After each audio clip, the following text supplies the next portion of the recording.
कंवारी ननद। अंजलि की उम्र लगभग 30 साल हो चुकी थी। वो एक स्कूल में टीचर की जॉब करती थी। अंजलि के घर में उसकी माँ के अलावा उसका छोटा भाई और भाभी भी रहा करते थे। 30 साल की उम्र होने के बाद भी अंजलि की अब तक शादी नहीं हुई थी। इस बात को लेकर अंजलि की माँ रुक्मिणी देवी काफ़ी परेशान रहा करती थी। माँ, मैं स्कूल जा रही हूँ, ज़रा मेरा टिफ़िन तो दे दीजिए। अब क्या पूरी जिंदगी मैं तुझे टिफिन बना कर देती रहूंगी? अरे कुछ सोचा भी अपने बारे में या बस ऐसे ही? क्या माँ, सुबह सुबह फिर वही बातें लेकर बैठ गई।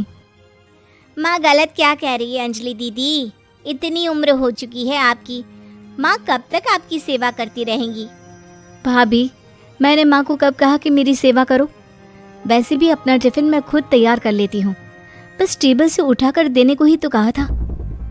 वैसे अंजलि दीदी, देखा जाए तो टिफिन उठाकर देने की उम्र तो आपकी है। आपका अपना घर परिवार बच्चे होते तो ये जिम्मेदारी आज आप पूरी कर रही होती। एक बात मेरी समझ में नहीं आती, अगर मेरी शादी नहीं हुई तो इसमें मेरी क्या गलती है और तुम सब लोग मेरे पीछे क्यों पड़े रहते हो? अरे कुछ कहना क्या पीछे पड़े रहना होता है? अपने छोटे भाई को देख, तुझसे 3 साल छोटा है लेकिन 2 बच्चे खेल रहे हैं आंगन में। मुझे आप लोगों की कोई बात नहीं सुननी, जा रही हूँ मैं। और आप में से किसी को मेरा कोई काम करने की जरूरत नहीं है, मैं खुद संभाल लूंगी। इतना कहकर अंजलि वहां से चली जाती है। शाम को जब अंजलि अपने स्कूल से लौटकर घर वापस आती है तो उसने देखा कि पड़ोस वाली निर्मला चाची वहां पर बैठी हुई थी। क्या बात है अंजलि बिटिया, नौकरी करके वापस आ गई? जी चाची जी, कैसी हैं आप? मैं तो ठीक हूँ बेटा, तुम बताओ शादी के बारे में कुछ सोचा या नहीं?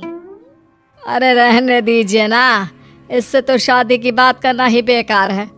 कुछ भी कहो तो गुस्सा करती है, बात बात पर आंखें दिखाती है। माँ, आप ऐसा क्यों कह रही हैं? मैंने कब आप पर गुस्सा किया?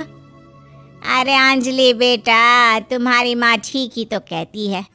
30 की होने आई हो, अब तुम्हें भी शादी वादी कर लेनी चाहिए। चाची जी, आप तो ऐसे कह रही हैं जैसे शादी करने से मैंने मना किया हो। रहने दीजिए निर्मला चाची, हमारी अंजलि दीदी को अभी तक उनकी पसंद का दूल्हा नहीं मिला ना, इसीलिए वो शादी नहीं कर रही। भाभी, ऐसी कोई बात नहीं है। अरे तो फिर क्या बात है? तुम्हारी माँ ने तुम्हारे लिए इतने रिश्ते ढूंढे लेकिन तुम्हें कोई पसंद ही नहीं आता। क्या है ना चाची जी, हमारी ननद रानी नौकरी जो करती है ऐसे ही थोड़ी ना किसी को पसंद कर लेंगी। अरे भाई, नौकरी का घमंड है तो बात अलग है, कोई और बात हो तो बताओ, कोई रास्ता निकाला जाए। नहीं चाची जी, कोई बात नहीं है, बस मुझे अभी तक अपनी पसंद का कोई मिला नहीं है। सुन लिया आपने, इस लड़की के तो पर निकल आए हैं और इतनी उम्र में अपनी पसंद का कोई मिलेगा भी नहीं इसे। माँ, आप मेरी शादी को लेकर हमेशा मुझे ताने क्यों मारती रहती हैं? अपनी माँ की बातें तो ताने लगती है। ताने हैं? बताओ, मैंने कुछ गलत कहा क्या? देखो, ये सब छोड़ो, मेरी दूर की बुआ का बेटा है, उसकी अभी शादी नहीं हुई है, उम्र होगी कोई 34-35 साल। आप कहें तो बात आगे बढ़ाऊं? अरे हाँ, क्यों नहीं, ये भी कोई पूछने की बात है? अरे जल्दी से लड़के को यहाँ बुला लो। माँ, आप मुझसे पूछे बिना मेरी शादी की बात करने जा रही हैं और मेरी उम्र 30 भी पूरी नहीं हुई है। निर्मला चाची कह रही है कि वो लड़का 35 साल का है। अंजलि दीदी, आपको क्या लगता है इस उम्र में कोई फिल्म का हीरो आएगा आपके लिए? देखिए, अब पसंद और नापसंद की बात तो रहने दीजिए, पसंद करने की उम्र तो आपकी निकल चुकी, अब तो जो भी मिले उसी से शादी कर लीजिए, इसी में भलाई है। तेरी भाभी बिल्कुल ठीक कह रही है, अब जैसा रिश्ता मिले उसके लिए हाँ कर देना ताकि हम भी गंगा नहाए। ठीक है, चलिए मैं उस लड़के को कहती हूँ, वो कल ही अंजलि को देखने आ जाएगा। अगले दिन निर्मला चाची की दूर का रिश्तेदार अंजलि को देखने उसके घर आता है। उसका नाम था अजय। अंजलि जी, तो आप नौकरी करती हैं, वो भी स्कूल में? जी हाँ, मैं स्कूल में टीचर हूँ। हमारी बेटी बहुत होशियार है। अरे पढ़ने लिखने में इतनी होशियार है, इसीलिए तो इसकी नौकरी लगी है स्कूल में। हाँ ठीक है आंटी जी, जरा मुझे भी तो बात करने दीजिए आपकी बेटी से। जी पूछिए ना, क्या पूछना चाहते हैं? अंजलि मैडम, ये तो बताइए कि आपने अभी तक शादी क्यों नहीं की? बस ऐसे ही, कहीं कोई रिश्ता पसंद नहीं आया इसलिए। लेकिन क्या मैं आपसे पूछ सकती हूँ कि आपने शादी क्यों नहीं की? अंजलि, क्या कर रही हो तुम? लड़कियों को इस तरह की बातें नहीं शोभा देती। रहने दीजिए आंटी जी, आपकी बेटी काफ़ी पढ़ी लिखी है, मैं उनके सवाल का जवाब दे ही देता हूँ। वो क्या है ना, मुझे भी अभी तक अपनी पसंद की कोई लड़के नहीं मिले। अच्छा अच्छा, कोई बात नहीं। वैसे आपकी तनख्वाह कितनी है, कितना कमा लेती हैं महीने का? जी यही कोई 25,000 महीने। बस 25,000? इतने से क्या होता है? इतने से तो आजकल घर भी नहीं चलता।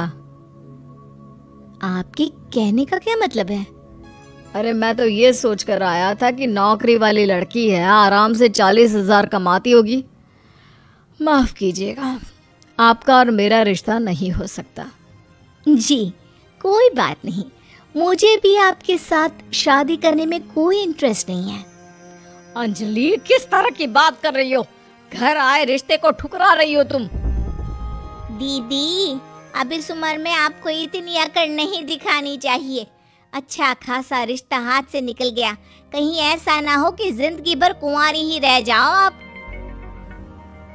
कुछ दिन और ऐसे ही निकल जाते हैं और अंजलि की शादी कभी नहीं होती। अंजलि के परिवार वाले बिंदास उसे ताने मारते रहते हैं, लेकिन अंजलि एक बड़ी नौकरी की तैयारी करती है और उसमें सिलेक्ट होने के बाद अंजलि को एक बहुत बड़ी नौकरी मिल जाती है। अब तो दीदी के नखरे और भी ज़्यादा बढ़ जाएंगे भाई, अब तो इतनी बड़ी नौकरी जो लगी है, अब इनकी शादी होने से रही। माँ, मुझे नौकरी के लिए दूसरे शहर जाना पड़ेगा। आप जानती हैं ये बहुत बड़ी जॉब है और इसमें पैसे भी बहुत ज़्यादा मिलेंगे। अच्छा, कितने पैसे मिलेंगे बेटा? माँ मुझे हर महीने 90,000 सैलरी मिलेगी। क्या? अरे वाह वाह, ये तो बहुत अच्छी बात है। लेकिन फायदा क्या? कितने भी पैसे मिले, शादी तो हुई नहीं ना तुम्हारी। अंजलि नौकरी करने के लिए दूसरे शहर में चली जाती है और जब कुछ महीनों के बाद वो वापस घर आती है तो उसे अपने पति के साथ देखकर उसके घर वाले हैरान रह जाते हैं। अरे अंजलि, तूने शादी कर ली और हमें बताया तक नहीं। और दामाद जी करते क्या है? इतनी बड़ी कार है उनकी। माँ मैं आपको सब कुछ बताना चाहती थी, लेकिन आप सबकी ताने सुनकर बहुत दुखी हो गई थी और इसलिए मैंने अपनी पसंद से शादी कर ली। मेरे पति मेरे साथ ही ऑफिस में नौकरी करते हैं और बहुत बड़े अफसर हैं। और एक बात बताऊँ माँ, आज मैं बहुत खुश हूँ।